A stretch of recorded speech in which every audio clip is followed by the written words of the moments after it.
नमस्कार दोस्तों, स्वागत है आपका हमारे YouTube channel target civil services में। तो दोस्तों आज 12 दिसंबर और मध्य प्रदेश के डेली करंट अफेयर में आज हम पढ़ेंगे 12 दिसंबर के करंट अफेयर। तो दोस्तों लेक्चर ध्यान से देखिएगा। चलिए सबसे पहले हम डेज का रिवीजन कर लेते हैं। 1 दिसंबर को विश्व एड्स दिवस मनाया जाता है। 2 दिसंबर को राष्ट्रीय प्रदूषण नियंत्रण दिवस। 3 दिसंबर को अंतर्राष्ट्रीय विकलांग दिवस। 4 दिसंबर को भारतीय नौसेना दिवस, टाटा भील बलिदान दिवस। 5 दिसंबर को विश्व मृदा दिवस।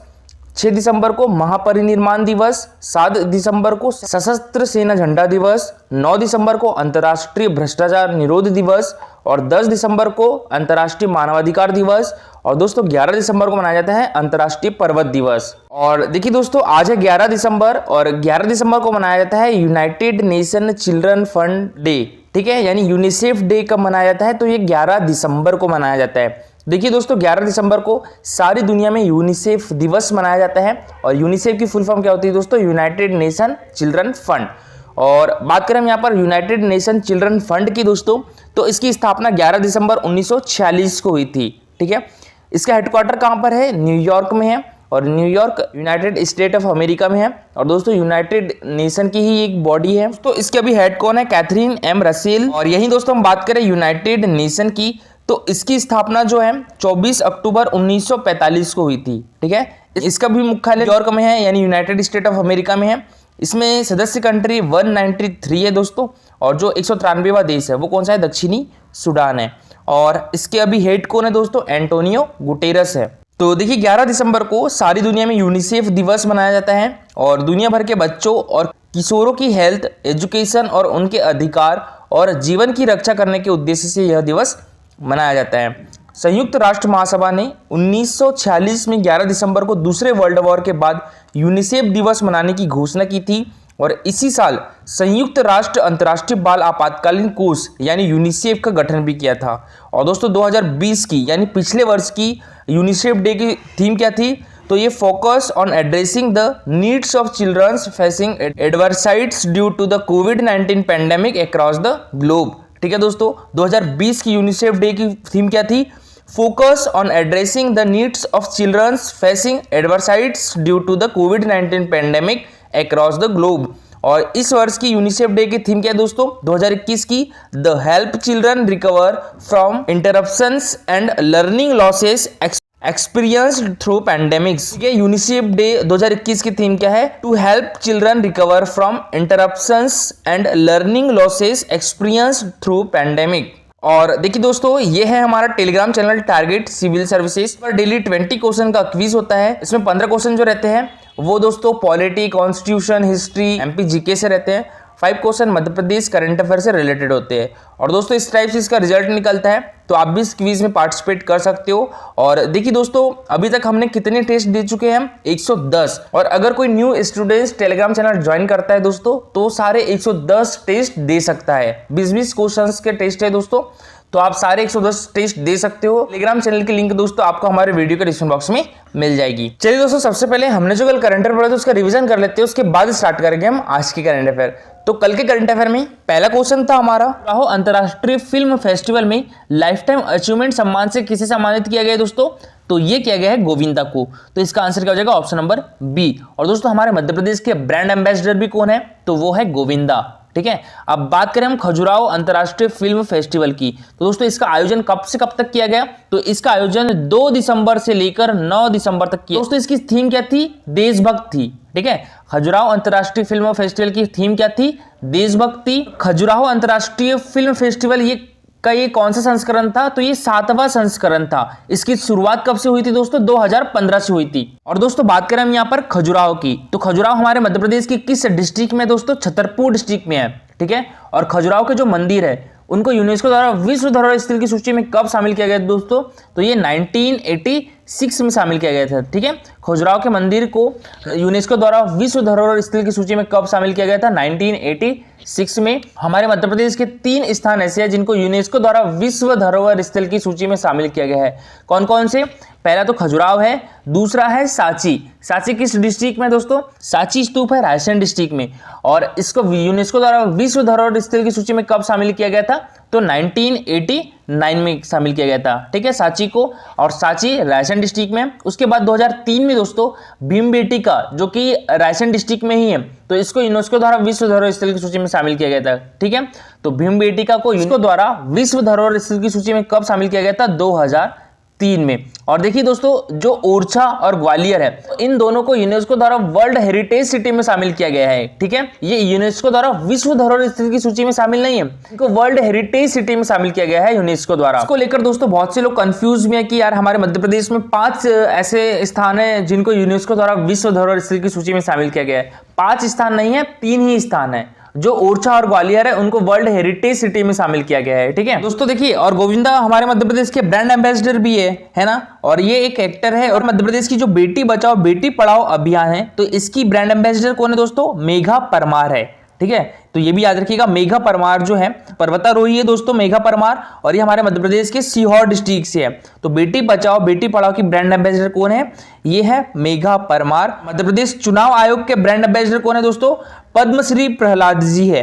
पद्मश्री प्रहलाद जी जो है मध्य प्रदेश आयोग के ब्रांड एम्बेसडर है, और ये लोक गायक है दोस्तों, और इनका संबंध हमारे मध्य प्रदेश के उज्जैन डिस्ट्रिक्ट से है। और हमारे मध्य प्रदेश की दोस्तों संस्कृति विभाग के ब्रांड एम्बेसडर कौन है? तो भूरीबाई है, ठीक है। भूरीबाई को हाल ही में पद्मश्री सम्मान से भी सम्मानित किया गया है। और दोस्तों खजुराहो हमारे मध्य प्रदेश के छतरपुर डिस्ट्रिक्ट में है। तो छतरपुर डिस्ट्रिक्ट की लोकेशन कहां पर है? ये है छतरपुर डिस्ट्रिक्ट। और रायसेन डिस्ट्रिक्ट की लोकेशन कहां पर है? ये है रायसेन डिस्ट्रिक्ट। दोस्तों हमारा मध्य प्रदेश के अनाथालयों में किस वर्ष के बाद जन्मी सभी बच्चियों को अब लाडली लक्ष्मी योजना में शामिल किया जाएगा? तो ये 2006 के बाद। तो दोस्तों इसका आंसर क्या हो जाएगा? ऑप्शन नंबर बी, ठीक है, 2006। और देखिए अभी लाडली लक्ष्मी योजना का जो नाम है वो लाडली लक्ष्मी 2.0 कर दिया गया है, ठीक है। और लाडली लक्ष्मी योजना की शुरुआत कब से हुई थी दोस्तों? 2007 से हुई थी। और दोस्तों इसका उद्देश्य क्या था? 1 जनवरी 2006 के बाद जन्मी प्रदेश की लड़कियों की शिक्षा एवं सर्वांगीण विकास हेतु सहायता करना है। दोस्तों इसमें बालिकाओं को कक्षा 6वीं में प्रवेश लेने पर कुछ राशि दी जाती है, उसके बाद 9वीं में प्रवेश लेने पर राशि दी जाती है, उसके बाद 11वीं में भी प्रवेश लेने पर कुछ राशि दी जाती है, और कॉलेज एंड होने पर कुछ राशि दी जाती है। दोस्तों हमारा सिंधी साहित्य अकादमी मध्य प्रदेश संस्कृति परिषद द्वारा गौरव पुरस्कार 2017 से किसे नवाजा जाएगा? तो ये नवाजा जाएगा गोप गोलानी को। तो दोस्तों इसका आंसर क्या जाएगा? ऑप्शन नंबर ए, और ये है गोप गोलानी। बात करें यहाँ पर श्रेष्ठ कृति अवार्ड पद्य विधा में नादिया मसन को दिया जाएगा, पद्य विधा में, ठीक है। और श्रेष्ठ कृति अवार्ड गद्य विधा में किसे दिया जाएगा? विनीता मोटलानी को दिया जाएगा, ठीक है। तो इनका नाम भी याद रखिएगा। श्रेष्ठ कृति अवार्ड पद्य विधा में नादिया मसन को, और गद्य विधा में विनीता मोटलानी को। किसके द्वारा दिया जाता है दोस्तों ये पुरस्कार? सिंधी साहित्य अकादमी मध्य प्रदेश के द्वारा दिया जाता है। दोस्तों यहाँ बात करें हम सिंधी साहित्य अकादमी की, तो इसकी स्थापना कब हुई थी? 1983 में हुई थी, ठीक है। और इसका मुख्यालय कहां पर है दोस्तों? हमारे मध्य प्रदेश की राजधानी भोपाल में है। और अभी सिंधी साहित्य अकादमी के निदेशक कौन है? राजेश वाधवानी। तो दोस्तों भोपाल के पहले पुलिस कमिश्नर किसे नियुक्त किया गया है? तो ये किया गया है मकरंद देउस्कर को। तो इसका आंसर क्या हो जाएगा? ऑप्शन नंबर बी, ठीक है दोस्तों, मकरंद देउस्कर को किया गया है। और ये है मकरंद देउस्कर, ये बनेंगे दोस्तों भोपाल के पहले पुलिस कमिश्नर। और इंदौर के पहले पुलिस कमिश्नर किसे नियुक्त किया गया है दोस्तों? तो ये हरिनारायण चारी को, ठीक है। तो ये है दोस्तों इंदौर के पहले पुलिस कमिश्नर हरिनारायण चारी मिश्रा। और दोस्तों जो हरिनारायण चारी मिश्रा जी है आईपीएस के अधिकारी है, और मकरंद देउस्कर जो है वो मध्य प्रदेश से के ही है, और ये 1997 बैच के आईपीएस अधिकारी हैं। तो पुलिस कमिश्नर क्या होते हैं इनके बारे में पूरी डिटेल में मैंने लेक्चर बनाया है, उस वीडियो को देख सकते हो दोस्तों। उसका सेपरेट वीडियो भी मिल जाएगा, या फिर कल के करंट अफेयर में भी आप उसको देख सकते हो। चलिए दोस्तों अभी स्टार्ट करते हैं हम आज के करंट अफेयर। तो आज के करंट अफेयर में पहला क्वेश्चन है हमारा, हाल ही में प्रोफेसर अविनाश तिवारी को किस यूनिवर्सिटी का कुलपति नियुक्त किया गया है दोस्तों? तो ये जीवाजी यूनिवर्सिटी का। तो इसका आंसर क्या हो जाएगा? ऑप्शन नंबर डी, ठीक है। जीवाजी विश्वविद्यालय कहां पर है दोस्तों? ये तो ये ग्वालियर में है। और दोस्तों बात करें हम यहाँ पर जीवाजी यूनिवर्सिटी की, देखिए ये ग्वालियर में स्थित है। इसकी स्थापना कब हुई थी? तो ये 1964 में हुई थी, ठीक है। जीवाजी यूनिवर्सिटी की स्थापना 1964 में हुई थी। और इसकी स्थापना किसके द्वारा की गई थी दोस्तों? तो उस टाइम के हमारे राष्ट्रपति सर्वपल्ली राधाकृष्णन के द्वारा इसकी स्थापना की गई थी। और दोस्तों ये एक गवर्नमेंट यूनिवर्सिटी है। तो इसके जो कुलाधिपति होंगे यानी चांसलर होंगे वो कौन होंगे? श्री मंगूभाई पटेल, हमारे मध्य प्रदेश के जो राज्यपाल है इसके चांसलर होते हैं, ठीक है। देखिए दोस्तों हमारे मध्य प्रदेश का पहला विश्वविद्यालय कौन सा था? तो ये था डॉक्टर हरि सिंह गौर विश्वविद्यालय। ये कहां पर है? ये सागर में है, ठीक है। पहले इसका नाम सागर यूनिवर्सिटी था, बाद में 1983 में इसका नाम बदलकर डॉक्टर हरि सिंह गौर विश्वविद्यालय कर दिया गया। और 2008 में दोस्तों जो हरि सिंह गौर विश्वविद्यालय है इसको सेंट्रल यूनिवर्सिटी का दर्जा प्राप्त हुआ था। कब हुआ था? 2008 में। ये बहुत बार क्वेश्चन पूछा जा चुका है, ठीक है। और इसकी कुलपति कौन है दोस्तों? प्रोफेसर नीलिमा गुप्ता है। और इसके चांसलर कौन है? बलवंत शांतिलाल जानी है, ठीक है। दोस्तों बात करें हम यहाँ पर देवी अहिल्याबाई विश्वविद्यालय की, तो ये कहां पर है? ये इंदौर डिस्ट्रिक्ट में है और इसकी स्थापना 1964 को हुई थी, ठीक है। और इसके कुलपति प्रोफेसर रेणु जैन है और इसके जो कुलाधिपति है यानी चांसलर है वो कौन है? तो वो हमारे मध्य प्रदेश के राज्यपाल मंगूभाई पटेल है। बात करें दोस्तों यहाँ पर रानी दुर्गावती विश्वविद्यालय की, तो ये कहां पर है? जबलपुर में है। इसकी स्थापना कब हुई थी? 1956 में हुई थी। और इसके अभी कुलपति कपिल देव मिश्रा है और इसके राज्यपाल भी कौन है? तो हमारे मध्य प्रदेश के राज्यपाल श्री मंगूभाई पटेल है। तो देखिए दोस्तों हमारे मध्य प्रदेश में जितनी भी जो स्टेट यूनिवर्सिटी है ना गवर्नमेंट, तो उसके जो चांसलर होते हैं यानी कुलाधिपति होते हैं वो हमारे मध्य प्रदेश के राज्यपाल होते हैं। तो देखिए जिवाजी यूनिवर्सिटी की वनस्पति अध्ययनशाला में पदस्थ प्रोफेसर अविनाश तिवारी अब यूनिवर्सिटी के नए कुलपति होंगे और कुलाधिपति राज्यपाल श्री मंगूभाई पटेल ने उन्हें कुलपति नियुक्त करने संबंधी आदेश गुरुवार शाम जारी कर दिया है और वे यूनिवर्सिटी के 19वें कुलपति होंगे और 4 वर्ष तक इस पद पर रहेंगे। और जिवाजी यूनिवर्सिटी में यह पहला मौका है जब लगातार तीसरी बार यहाँ के किसी प्रोफेसर को कुलपति नियुक्त किया गया है। इससे पहले प्रोफेसर संगीता शुक्ला लगातार 2 बार इस पद पर रह चुकी है। इस क्वेश्चन है दोस्तों हमारा, किस जिले के व्यंग्यकार वीजी श्रीवास्तव को डॉक्टर ज्ञान चतुर्वेदी व्यंग्य सम्मान से सम्मानित किया जाएगा? तो ये किस जिले के दोस्तों? हमारे मध्य प्रदेश की राजधानी भोपाल की है। तो इसका आंसर क्या हो जाएगा? Option number B, Bhopal. तो देखिए व्यंग्यकारों की नेशनल व्यंग्य लेखक समिति का डॉक्टर ज्ञान चतुर्वेदी व्यंग्य सम्मान 2021 भोपाल के व्यंग्यकार वीजी श्रीवास्तव को दिया जाएगा और 2020 का यही सम्मान कोटक के व्यंग्यकार अतुल चतुर्वेदी को दिया जाएगा। तो दोस्तों याद रखिएगा डॉक्टर ज्ञान चतुर्वेदी व्यंग्य सम्मान 2021 का किसे मिलेगा? ये हमारे मध्य प्रदेश के भोपाल के वीजी श्रीवास्तव को। और डॉक्टर ज्ञान चतुर्वेदी व्यंग्य सम्मान 2020 का किसे दिया जाएगा? ये कोटा कहां पर है? राजस्थान में है। राजस्थान के व्यंग्यकार अतुल चतुर्वेदी को दिया जाएगा। और राज्य संग्रहालय में 12 दिसंबर यानी आज सुबह 10:30 बजे पहले सत्र में सम्मान समारोह होगा। कार्यक्रम की अध्यक्षता है वो वरिष्ठ साहित्यकार संतोष चौबे जी करेंगे। क्वेश्चन है दोस्तों हमारा, हाल ही में मध्य प्रदेश के पहले ड्रोन मेला का आयोजन किस जिले में किया गया है दोस्तों? तो ये ग्वालियर डिस्ट्रिक्ट में किया गया है। तो इसका आंसर क्या जाएगा? Option number A. और दोस्तों ये हमारे मध्य प्रदेश का पहला ड्रोन मेला है, ठीक है, याद रखिएगा।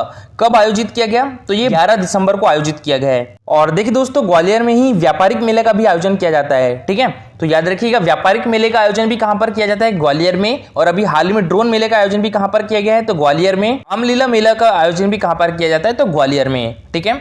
तो देखिए ग्वालियर के माधव प्रौद्योगिकी एवं विज्ञान संस्थान में केंद्रीय नागरिक उड्डयन मंत्री श्री ज्योतिरादित्य सिंधिया की पहल पर हमारे मध्य प्रदेश के पहले ड्रोन मेले का आयोजन किया गया है। मेले में लगभग 20 कंपनियों ने अपने ड्रोन का प्रदर्शन किया और प्रदेश में वर्तमान में स्वामित्व योजना के तहत 35 ड्रोन काम कर रहे हैं। और दोस्तों ड्रोन तकनीक से दवाएं और आपातकालीन राहत आसानी से दुर्गम स्थलों तक पहुंचाई जा सकती है। और श्री सिंधिया ने कहा है कि आने वाले समय में ड्रोन तकनीक से 3 लाख युवाओं को रोजगार के अवसर मिलेंगे। और केंद्रीय मंत्री श्री ज्योतिरादित्य सिंधिया ने घोषणा की है कि हमारे मध्य प्रदेश में 5 ड्रोन स्कूल ग्वालियर, भोपाल, इंदौर, जबलपुर और सतना में खुलेंगे और इन स्कूलों के जरिए ड्रोन तकनीक का प्रशिक्षण दिया जाएगा जिससे युवाओं को रोजगार मिले। साथ ही ड्रोन तकनीक का भी विकास और आत्मनिर्भरता से भरपूर इस्तेमाल हो। उन्होंने ग्वालियर के MITS में ड्रोन एक्सीलेंस सेंटर खोलने की बात भी कही है। इसके लिए एक कंपनी के साथ एक MOU साइन भी किया है और ड्रोन मेले में अन्य कंपनी के साथ भी MOU साइन की है। दोस्तों ड्रोन मेले में भाग लेने आई लगभग 1 दर्जन कंपनी अपनी अपनी सेवाओं का प्रदर्शन किया। इनमें कौन कौन सी कंपनियां थी दोस्तों? ड्रोन मेले में total aerospace system Bengaluru, Asteria aerospace limited Bangalore, Marut drones Hyderabad, drone destination New Delhi, agri Udaan private limited Ahmedabad, Gwalior police, ईसा सीमेंट न्यू दिल्ली सहित अन्य कंपनियों ने उर्वरक बीज छिड़काव व परिवहन, सर्विलांस, वनीकरण, जरूरी वस्तुओं का परिवहन इत्यादि का अपने अपने ड्रोन से प्रदर्शन किया। नेक्स्ट क्वेश्चन है दोस्तों हमारा, दुष्यंत कुमार संग्रहालय में 5 बुक्स का लोकार्पण हुआ है अभी हाल ही में। तो दोस्तों दुष्यंत कुमार संग्रहालय हमारे मध्य प्रदेश के किस जिले में है? और ये भी क्वेश्चन पूछा जा चुका है, ठीक है। तो हमारे मध्य प्रदेश में दुष्यंत कुमार संग्रहालय भोपाल डिस्ट्रिक्ट में है। तो इसका आंसर क्या हो जाएगा? ऑप्शन नंबर बी, ठीक है, भोपाल। तो देखिए बात करें हम सबसे पहले दुष्यंत कुमार पांडुलिपि संग्रहालय की, तो ये भोपाल में स्थित है दोस्तों। इसकी स्थापना 30 दिसंबर 1997 को की गई थी और इसके प्रथम अध्यक्ष कौन थे? कमलेश्वर थे, ठीक है।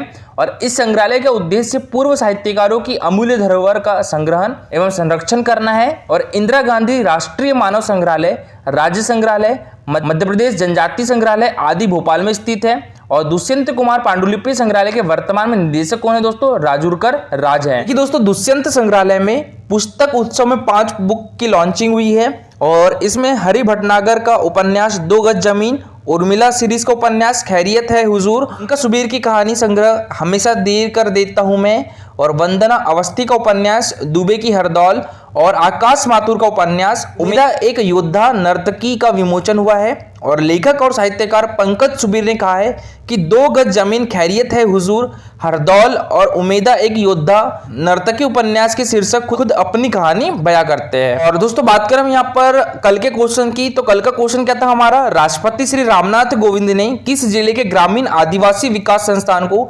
राष्ट्रीय दिव्यांगजन सशक्तिकरण पुरस्कार से सम्मानित किया है दोस्तों? तो ये छिंदवाड़ा डिस्ट्रिक्ट के। तो इसका आंसर क्या हो जाएगा? Option number A, Chhindwara district. और ये कब किया दोस्तों? राष्ट्रीय विकलांग दिवस के दिन। और दोस्तों बात करें हम यहाँ पर अंतर्राष्ट्रीय विकलांग दिवस की, दिसंबर को मनाया जाता है अंतर्राष्ट्रीय विकलांग दिवस। संयुक्त राष्ट्र संघ ने 3 दिसंबर 1991 से प्रतिवर्ष अंतर्राष्ट्रीय विकलांग दिवस को मनाने की स्वीकृति प्रदान की थी। और संयुक्त राष्ट्र महासभा ने वर्ष 1981 को अंतर्राष्ट्रीय विकलांग दिवस के रूप में घोषित किया था। संयुक्त राष्ट्र महासभा ने संयुक्त राष्ट्र संघ के साथ मिलकर वर्ष 1983 से 92 को अंतर्राष्ट्रीय विकलांग दिवस दशक घोषित किया था। अंतर्राष्ट्रीय विकलांग दिवस का उद्देश्य आधुनिक समाज में शारीरिक रूप से सक्षम लोगों के साथ हो रहे भेदभाव को समाप्त किया जाना है। और भारत में विकलांगों से संबंधित योजनाओं का क्रियान्वयन सामाजिक न्याय एवं अधिकारिता मंत्रालय के अधीन होता है। तो केंद्रीय सामाजिक न्याय एवं अधिकारिता मंत्री कौन है? तो ये डॉक्टर वीरेंद्र कुमार है। और दोस्तों हमारे मध्य प्रदेश के सामाजिक न्याय एवं निःशक्तजन कल्याण मंत्री कौन है? प्रेम सिंह पटेल है, ठीक है। संगम योजना का संबंध भारत में विकलांगों से संबंधित है। दोस्तों आज के आपका क्वेश्चन है, मध्य प्रदेश में जलोढ़ मिट्टी का क्षेत्र कौन सा है? प्रदेश का उत्तरी पश्चिमी भाग, नर्मदा घाटी, मालवा का पठार, या इनमें से कोई नहीं? तो इसका आंसर पूरा डिटेल में दीजिएगा। और दोस्तों आज के लिए इतना ही। Thank you for watching this video.